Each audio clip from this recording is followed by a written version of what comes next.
여기서 그 김건희 여사의 그 영상을 보면은요. 예. 우리가 집권하면 우리가 집권해서 뭐 이런 얘기가 나와. 우리가 그렇죠. 우리가 집권하면은 예. 경찰이 알아서 다 해줘. 그렇게 나오잖아요. 예. 근데 최재형 목사하고 영상에서는 뭐가 나오냐면 5년 내에 통일시키겠다 내가 이런 얘기가 나와요. 그건 진짜 좋은 말인데. 아 근데 그 저기 어제 대통령께서는 북한이 교전 중인 적대국으로 규정했다고 말씀하셨잖아요. 북한이 그랬어요. 김정은이가 대한민국을 그렇게 본다 이렇게 하면서 과거 여러 대통령 그 대북 접근 평화를 위한 접근은 박정희 대통령 때부터 했잖아요. 그렇죠. 노태우 대통령 때 또 기반을 어떻게 보면 예. 닦아놓고 근데 이제 세 분의 대통령은 직접 정상회담을 했고 딱 보여주면서 보여주기식 정상회담이다. 이런 건 하지 않겠다. 아니 그러니까 어제 네, 평양 주재 네, 네. 러시아 대사가 이렇게 대결하면은 7차 핵실험을 한다. 네, 그런 가능성의 발언을 했던데 제가 얘기하잖아요. 그렇죠. 한다. 몇 번 예고하셨죠. ICBM 대통령 선거 발사한다. 전에, 미국 대통령 선거 전에 분명히 할 거다. 자, 순항 미사일. 네, 네. 이게 순항 미사일은요. 시청자 여러분 그렇습니다. 아주 저공 비행이니까 레이더에 안 잡혀요. 그런데 순항 미사일은 높은 산을 만나면 또 딱 그렇죠. 넘어가요. 네. 이렇게 네, 이런 네. 식으로. 네, 피해서 그리고 가죠. 또 좌우로도 장애물이 네. 있으면 이렇게 돌아간다. 무서운 거죠, 진짜. 이런 미사일은요. 미국을 겨냥한 게 아닙니다. 그렇죠. 우리 한국과 일본을 겨냥하는 거예요. 네. 그리고 나아가서는 사이판, 괌을 겨냥하는 건데 이걸 계속 쏘아대면은 네. 되겠어요. 지금 댓글에 이다리님께서 뭐라 그러냐면 제가 놓친 걸 말씀하시네요. 일본 기시다는 진실하고 너무 좋았다. 이렇게 평을 했거든요. 어제 윤 대통령께서. 그러면 자기 윤석열 잣대로 보면은 진실하고 좋았죠. 그런데 후쿠시마 돌아서자마자 후쿠시마 오염수도 퍼주겠다. 돌아서자마자 독도도 퍼주겠다. 일본, 네, 독도 자기 그러니까, 땅이라고 하는데 아무런 감사하다. 네, 어쩌고 어쩌고 하니까 그러니까. 자기는 그렇게 좋다고 보였겠죠. 보죠. 그럼 국민 인식하고는 완전히 다른 거죠. 그렇죠. 네. 자, 그런데 그런데 어제 지금 보면요. 네네. 북한 말씀이 나왔으니까 김건희 여사가 5년 내 통일 가능하다. 네. 북한이요. 최근에 식량 사정이 좋아졌습니다. 네, 그렇다고 하더라고요. 예, 식량 사정이 좋아졌고 안보는 러시아하고 됐잖아요. 완전히 돼 있고 네. 중국하고도 대만 문제로 완전합니다. 네. 그렇기 때문에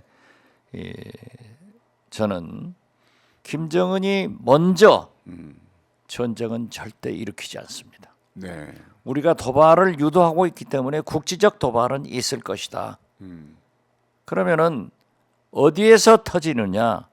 가장 큰 문제는 NLL이 우리는 그렇죠. 사실상 국경으로 하고 있는데 네네. 그 밑으로 북한 군사 경계선은 더 밑으로 내려와 있고 네네.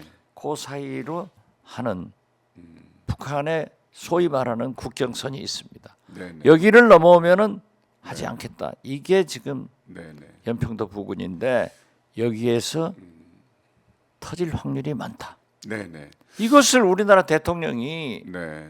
풀어 나가서 해야지 도발을 자꾸 네네. 유도하는 그런 그러니까. 말씀을 하면은 네. 저는 김건희 대통령이 차라리 5년 내 통일 문제 논의했다 하면은 더 훌륭하다 그렇게 봅니다.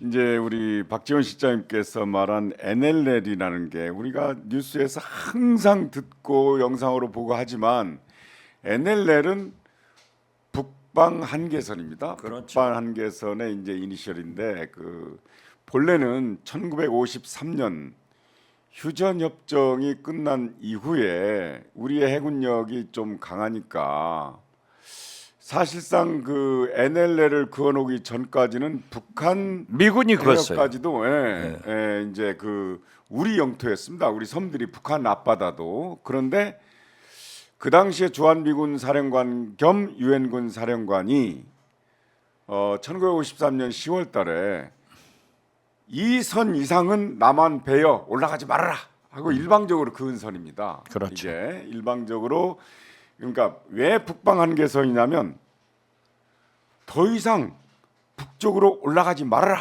하는 선입니다. 그런데 남방 한계선은 없거든요. 남방에서는 북한이 예. 그어놨어요.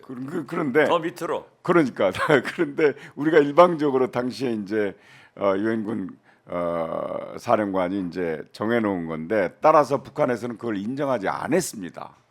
이거는 니들이 남한이 마음대로 그은 건데 왜 우리가 인정하냐 이렇게 안 하고 계속 이제 이른바 최고 행위를 해왔는데 70년대 초까지 그 노태우 대통령 때 남북 기본 합의서에 처음으로 NLL 문제가 거론이 됩니다. 그러면서 차후에 숙제로 남겨놓거든요.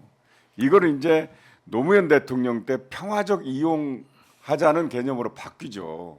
이제 그래서 북쪽에서는 아직도 인정을 하지 않는데 그러나 국제법상 30년 이상 또는 반세기 이상 특정 지역이 특정 나라가 실효적으로 지배하고 있으면 그 나라의 영토나 선이 돼버리거든요. 국경선이. 사실상 북한에서도 준수하고 있어요. 그래서 NLL 이제 지켜주고 인정을 있어요. 하고 있거든요. 예.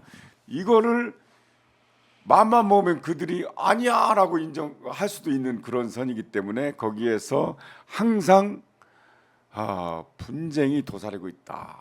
이 점을 말씀하신 겁니다. 그래서 애매하니까 이게 우리 꽃게잡이 어선도 드나드나하고 뭐 그 인접 지역에서 하니까 이게 항상 위험합니다. 그 점을 말씀하시는 거기 때문에 야 언제나 그렇죠. 근데 어쨌든 공교롭게도 말이죠. 어제 이제 대통령 그 대담 저는 뭐 인간극장 같은 거라고 보는데 이게 방송이 어제 되잖아요. 근데 그렇죠. 낮에 예. 한동훈 국힘당 비대위원장이 관훈클럽 토론회가 있었어요. 근데 관훈클럽 토론회는 이미 날짜가 정해졌었습니다. 그렇죠. 근데 대통령께서는 왜 4일 날 녹화를 하고 무슨 편집할 일이 그렇게 많아서 3일씩이나 편집을 하고 묵혀뒀다가 왜 7일 날 트냐 이런 얘기죠. 제가 볼 날짜를 때는 맞춘 것 같은 두 가지 생각이. 네. 목표가 있는 것 같아요. 첫째, 네. 한동훈 비대위원장이 예고편을 보내준 그러한 내용을 딱 짜맞춘 거예요. 그러니까 디올백 문제에 대해서 명법만 문제에 대해서 한동훈 비대위원장이 깔아줬단 말이에요. 그렇죠. 몰카 정치 공작. 예방 주사를 놔준 거지. 그러한 것을 보면은 역시 네. 그 형님 그 아우다. 네, 네. 쌍둥이 형제다 이렇게 보이고요. 또 하나는요. 또 한편으로는 김건희 여사가 윤석열 대통령이 한동훈 비대위원장이 너무 큰 것을 커가는 것을 도저히 볼 수가 없는 거예요. 아하. 그렇기 때문에 만약 어제 오후에 관원 토론을 했다 하면은 오늘까지 한동훈 관훈클럽 그 토론회. 발언 여러 가지 내용으로 보도가 쫙 깔리는 거예요. 그렇기 때문에 그것은 또 한동훈의 키워주는 거죠. 키워주는 거다. 그렇기 때문에 이건 죽여버리자. 그래서 이런 날짜를 잡았지 않는가. 그렇죠. 그런 거 보면은 또 한동훈은 윤석열 김건희 여사한테 당했다. 저는 그렇게 봐요. 자,